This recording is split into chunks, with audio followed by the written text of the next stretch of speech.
বেশি দামের মাংস না কিনে 10 টাকার ফুলকপি দিয়ে সকলার মন জয় করে নিন এই ফুলকপির পকোড়াটা বানিয়ে। এখানে আমি কিছুটা ফুলকপি টুকরো করে কেটে নিয়েছি, জলের মধ্যে দিয়ে দিলাম, লবণ দিয়ে একটু ভাপিয়ে নেব।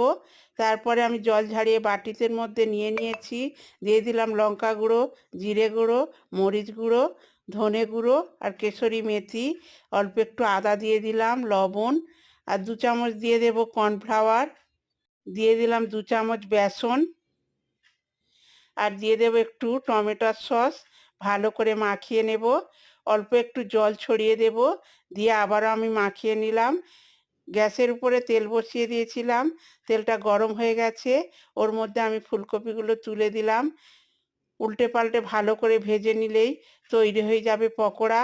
দেখুন একদম রেডি, একবার হলেও বানিয়ে দেখবেন, হেভি টেস্টি, সবাই খুব পছন্দ করে।